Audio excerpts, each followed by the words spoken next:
그 부처님 당시에 수달이라는 이름을 가진 큰 부자가 있었습니다. 수달, 이름이 수달이에요. 그래서 이 수달이라는 부자가 있었는데 이 수달이라는 부자가 어마어마한 부자였는데 항상 부처님께 공양을 올리고 가난한 사람들에게 널리 베푸는 걸 좋아했답니다. 항상 복을 짓는 마음으로. 근데 어느 날 문득 이런 생각을 일으켰답니다. 나는 어차피 돈이 많아서 내가 사람들에게 널리 베풀고 부처님한테 공양 올리는 것은 사실 나에게 어려운 일이 아니다. 우리 경전에도 그런 얘기가 있습니다. 가난한 사람은 보시하기가 힘들고 부자인 사람은 보시하기는 쉽지만 수행하기가 어렵다. 라는 얘기가 있죠. 그 부자, 정말 큰 부자들은 뭐 자기가 가지고 있는 재산에서 뭐 사람들한테 베풀고 이런 거에 훨씬 부담이 덜 가지 않습니까? 그러니까 이 수달이라는 부자가 문득 이런 생각을 하게 되죠. 그래, 내가 어차피 부자라서 사람들한테 베푸는 건 어려운 게 아니니까 이건 진정히 복 짓는 거라고 할 수가 없다. 뭔가 내가 희생을 해야 복 짓는 거 아니겠냐. 그래서 고민하다가 문득 머리에서 확 밝아지면서 지혜가 생깁니다. 어떤 생각을 일으켰냐면 그래, 사람들에게 보시를 하라고 권유를 하자. 내가 직접 보시하는 건 어려운 일이 아니니 사람들한테 내가 이야기를 잘해서 설교를 하고 설법을 해서 사람들이 복을 지을 수 있도록 보시를 하게 내가 인도해 준다면 그게 더 의미 있는 일이 아니겠냐라는 마음을 일으키게 됩니다. 그 부처님 경전에 보면 이런 구절이 나옵니다. 여러분들, 우리가 살아가다 보면 인복이 많은 사람이 있고 또 재복이 많은 사람들이 있죠. 네. 재복은 없는데 인복이 많은 사람도 있고 인복은 있는 것 같은데 재복이 없는 사람들도 있죠. 네. 그런 사람들 있지 않습니까? 자, 경전에 보면 사람들에게 많이 베풀고 공양을 많이 올리면, 직접 공양을 올리면 태어날 때마다 재복을 얻는답니다. 재물복이 있대요. 대신 사람들에게 베풀어라라고 권유를 하지 않으면 인복이 없답니다. 그리고 반대로 사람들에게 보시에 베풀어, 부처님한테 공양 좀 올려라고 권유를 많이 하면 인복은 있답니다.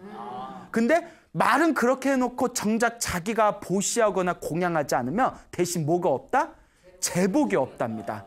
그래서 내가 베풀고 남도 베풀 수 있도록 좋은 길로 인도해줘야 태어날 때마다 재물복도 있고 인복도 있다고 합니다. 그러니까 이 수달이 이제 내가 사람들에게 복을 베풀고 보시를 할 수 있도록 내가 힘을 써야 되겠다라고 이제 마음을 일으키고 이제 화려한 옷을 입고 하얀 코끼리를 탄 뒤에 하인들을 이끌고 여러 도시를 돌아다니면서 사람들에게 보시하십시오, 공양을 하십시오, 공양을 올리고 사람들에게 널리 베풀면 그것이 내 복이 돼서 다음 생에는 저와 같이 큰 부자로 태어나서 행복하게 살 수가 있습니다. 제가 이번 생에 이렇게 어마어마한 부자가 된 것도 전생에 복을 많이 지어서 그렇습니다. 그러니까 여러분들 사소한 조그만 거라도 좋으니까 부처님께 공양을 올리고 주변에 가난한 사람들한테 베푸십시오라고 이렇게 널리 도시를 다니면서 설교를 하니까 사람들이 막 믿음이 생겨가지고 앞다투어서 막 보시를 올렸답니다. 자, 그런 상황에 어느 거지 여인이 있었다고 합니다. 이 평생을 거지로 살았던 여인이 얼마나 가난한지 유일한 재산이 자기의 알몸을 가리는 담요 하나뿐이 없었대요. 담요 하나로 자기 몸 하나 가려가지고 맨날 하루하루를 이제 걸식을 하면서 사람들에게 밥을 빌어먹으면서 살았던 거지 여인이 있었는데, 이 거지 여인이 어느 날 이렇게 시장을 왔는데 저게 사람들이 바글바글 거리는 거예요. 아니, 무슨 행사가 있나? 무슨 잔치가 있나? 그래서 사람들한테 물어보니까 저기 수달장자, 수달이라는 큰 부자가 와서 사람들에게 물건이라든가 음식을 받고 있는 것이다.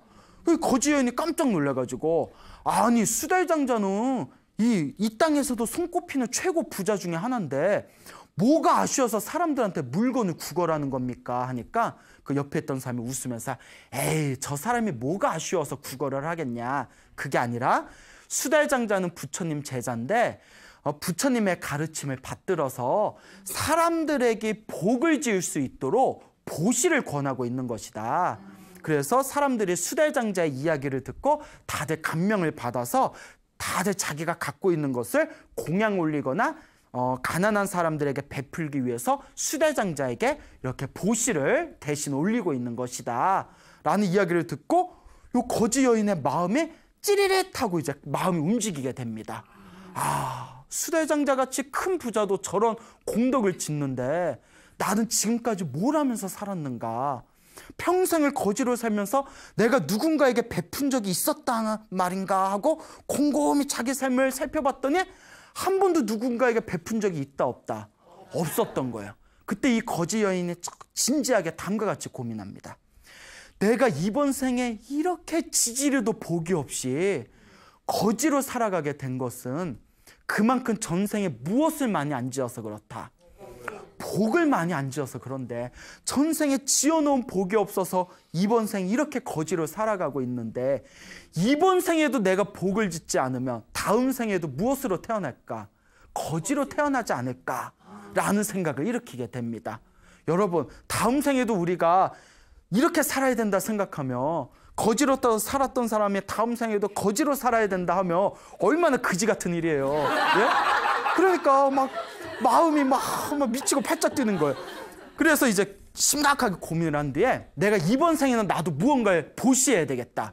그럼 내가 뭘 보시할까? 가진 게 있어요, 없어요? 아무것도 없는 거예요. 유일하게 하나, 뭐가 있어요? 알몸을 가리고 있는 담요만 있는 거예요. 알몸을. 근데 그 담요를 벗으면 또 돼요, 안 돼요? 안 돼. 그거는 자기만 창피한 걸 떠나서 민폐예요, 민폐. 그렇잖아요. 예? 거지 할머니가 알몸으로 돌아다니면 그거 큰일 나요. 그거 민폐죠. 자, 그 안구 테러라고 하죠, 그거. 예? 근데 이 거지 할머니가 도저히 공양 올릴 게 없으니까 고민하다가 내가 지금까지 제대로 보시한 게 없는데 이번에도 보시할 게 없다는 핑계를 대고 이번 기회를 놓치면 내가 다음 생에 또 어떻게 무엇으로 태어날지 어떻게 장담하겠냐.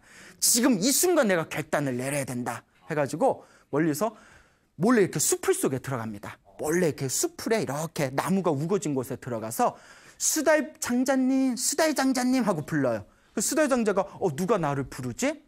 그 여인네가 저 여기 숲으로 좀 오시겠어요? 제가 공양 올릴 게 있는데요 하니까 수대장자가 아니 그 뭐 나와서 당당하게 주지 왜 또 불러? 막 이러면서 근데 이 수대장자 사람이 참 착하잖아요. 부처님께 보시 올리고 싶다니까 그쪽으로 이렇게 갔대요. 근데 같이 숲에서 뭐가 휙 하고 날라온 거예요. 수대장자가 얼떨결에 딱 받았는데 뭐 아주 더러운 걸레 같은 게 누가 뭐 걸레를 던져? 이런 생각이 들더래요. 그렇죠. 담요인데 하도 이렇게 찌든 때가 그냥 꼬들꼬들하게 배기니까 걸레같이 보이는 거예요. 그 담요를. 근데 이게 뭔가 누가 나한테 장난을 치나. 그래서 하인한테 말합니다. 야, 누가 나한테 걸레 같은 이 담요를 던졌는데 내가 이 뜻을 모르겠다. 차마 이걸 보시한다는 건 상상도 못한 거죠. 너무 더러우니까. 야, 하인한테 저 숲에 가서 무슨 일인가 한번 확인해봐라. 그 하인이 가가지고 숲에 딱 갔는데 여기 뭐 사람인 듯 짐승인 듯 사람인 듯 사람 아닌 사람 같은 너가 보이는 거예요. 그래서 이게 뭔가 하고 이렇게 봤더니 웬 할머니가 옷을 딱 하고 벗고 있는데 뭐 서프라이즈 이러면서 하인이 으악 하면서 눈이 가리면서 이게 뭐 하는 짓이냐고. 할머니 이러시면 안 되냐고. 이게 뭐 하는 짓이냐고. 그러니까 이제 할머니가 자초지정을 얘기하는 거예요. 내가 너무나 보시라고 싶은데 가진 게 없어서 하나 남은 내 몸을 가리는 담요를 보시했습니다.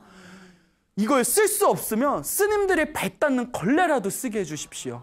스님들의 발 닦는 걸레라도 쓸 수 없으면 차라리 한 번이라도 좋으니까 스님들 방을 닦는 걸레라도 한 번 써주신다면 제가 그 복을 받지 않겠습니까? 그 하인의 감동을 받은 거예요. 그 하인이 다 이제 수대장자에게 와서 그 자초지종을 다 설명을 하니까 하인도 울고 수대장자도 울고 하늘도 막 울고 뭐 하늘이 우니까 저기서 할머니도 엉엉 울고 수대장자 야, 나 이 더러운 걸레를 누가 나에게 던졌나 나를 놀리는 건가라고 의심했는데 이것이야말로 진정한 보시구나. 하나 남은 이 자기 알몸을 가리는 이 담요조차 보시할 수 있는 이 마음이 진정한 보시가 아니겠냐. 지금까지 내가 한 보시가 오히려 부끄럽게 참으로 딱이 없다 이러면서 자기가 입고 있는 화려한 그 금빛과 온갖 아름다운 보석으로 장식된 옷을 그 거지 할머니에게 줍니다. 할머니, 당신의 이 소중한 보시를 내가 받았으니 내가 이걸 스님들께 잘 공양을 올리겠습니다. 대신 내 이 옷을 받아주십시오. 그 할머니가 그 옷을 받으면서 얼마나 눈물을 흘리면서 야, 부처님의 말씀하신 보시의 공덕이 정말 확실하구나. 걸레 같은 내 담요를 하나 올렸을 뿐인데 이 자리에서 금은보화보다도 더 가치가 있는 이 화려한 옷을 내가 얻었구나. 보시의 공덕이 분명하구나라고 마음으로 믿음을 일으켰다고 합니다. 그리고 그 할머니가 며칠 안 가서 갑자기 세상을 떠났대요. 갑자기 죽어버렸답니다. 죽었는데 당연히 어디에 태어났을까요?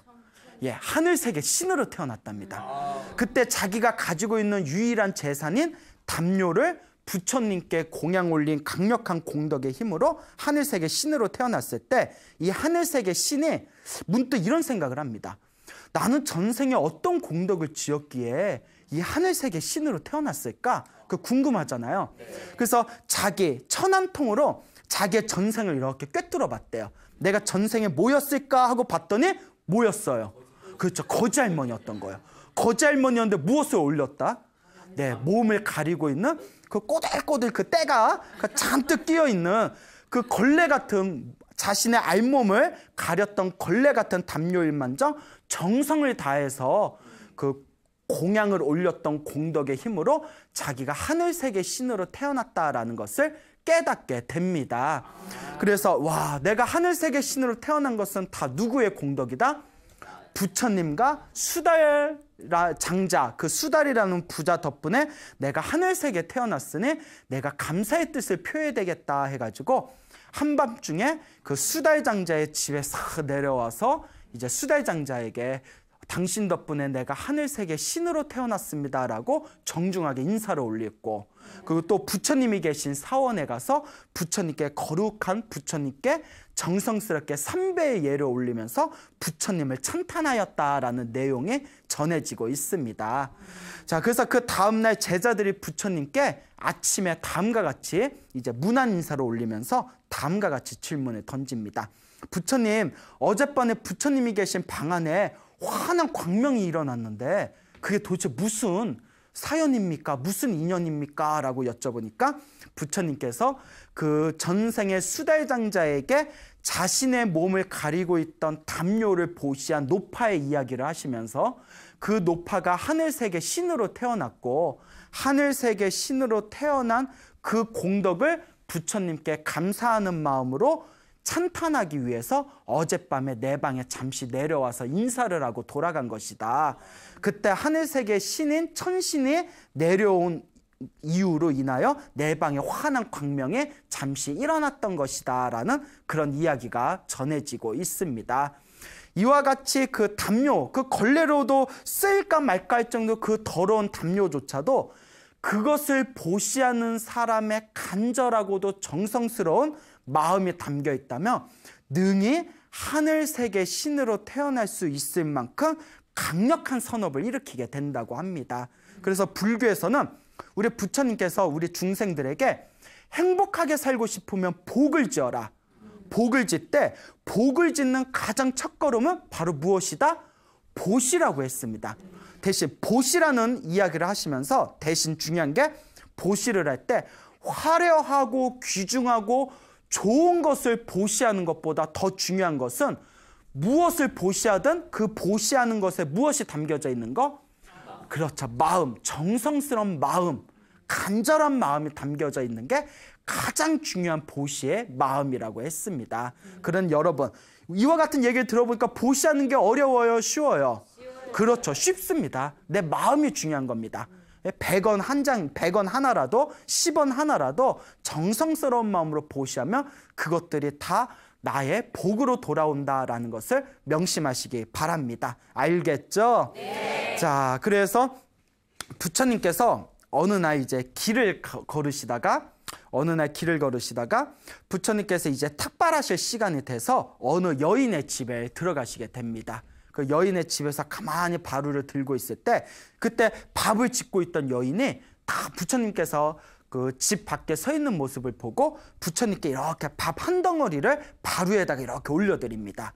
근데 그걸 보면서 옆에 있던 남편이 너무 못마땅한 거예요. 아, 우리 먹을 것도 없는데 막 퍼주고 난리야. 막 이러면서 그냥 못마땅하게 바라보고 있는데, 아우, 저것들은 맨날 밥 얻어먹으러 오고, 아우, 미워 죽겠어, 얄미워. 이렇게 이제 남편이 싹 옆에서 노려보고 있었답니다. 근데 부처님께서 그 밥 한 덩어리를 딱 얻으시면서 그 여인을 위해서, 그 남편의 아내를 위해서 축원을 해줬답니다. 하나를 심어서 열을 낳고, 열을 심어서 백을 낳고, 백을 심어서 천을 낳고, 천을 심어서 만을 낳고, 만을 심어서 억을 낳나니 이 밥 한 덩어리의 공덕으로 큰 깨달음을 얻을지어다 라고 이렇게 축원을 해줬단 말이야. 그 옆에 있는 남편이 그 얘기 듣고 갑자기 화딱지가 나서, 아유, 뻥치고 있네 이러면서, 그 말이 되는 소리를 하십시오. 그 밥 한 덩어리 그거 줬다고 무슨 하나를 줬으니 뭐 열을 낳고, 열을 심었으니 백이 낳고, 그럼 허황된 말 좀 하지 마십시오 하고 남편이 부처한테 싹 쏘아 붙였대요. 못됐어. 그렇죠. 부처님께서 다 미소를 지으면서 거기서 내 말에 토를 달아 하면서 그 자리에서 부처님이 막 싸웠다면 이거 말이 안 되는 거겠죠. 부처님께서 환한 미소를 지으면서, 아니 왜 믿지를 못합니까? 거사님, 저 큰 나무를 보십시오. 저 나무는 본래 겨자씨보다 작은 씨앗에서 시작됐지만 지금은 저렇게 수많은 열매를 맺지 않습니까? 나무도 하물며 저런데, 하물며 사람이, 의식이 있고 생명이 있는 사람이 겨자씨만큼 작은 공덕을 지었다 하더라도 그 공덕이 언젠가는 크나큰 복덕이 돼서 내게 돌아오는 것입니다 라는 말을 하는 순간 남편이 그 자리에서 마음이 환하게 밝아졌다라는 이야기가 전해지고 있습니다. 남편의 감정 기복이 심한가 봐요. 예? 자, 그래서 이와 같이 우리 불교에서는 겨자씨만큼 작은 복을 지어도 언젠가는 그것보다 훨씬 더 큰 나의 복덕으로 돌아온다고 합니다. 그러니까 지금 살아가면서 행복하고 편안하고 좋은 일이 많이 일어나시는 분들은 내가 그만큼 무엇을 많이 지었다, 내가 전생에 복을 많이 지었구나, 그러니까 이번 생에도 열심히 복을 지어야 되겠다라는 마음을 일으키셔야 됩니다. 근데 살아가면서 힘들고 괴롭고 일이 잘 안 풀리시는 분들은 내가 그만큼 전생에 복을 짓지 못했구나, 그러니 다음 생을 위해서라도 이번 생에는 내가 부지런히 복을 짓자, 이와 같이 마음을 일으키셔야 됩니다.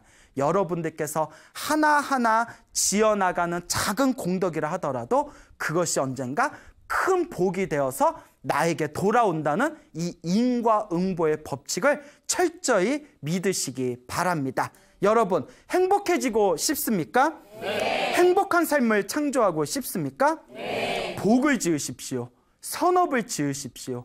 공덕을 쌓으십시오. 복과 선업과 공덕의 힘이 여러분들을 진정한 행복의 길로 이끌어 줄 것입니다. 여기서 마치겠습니다. 소중한 나, 무한 행복!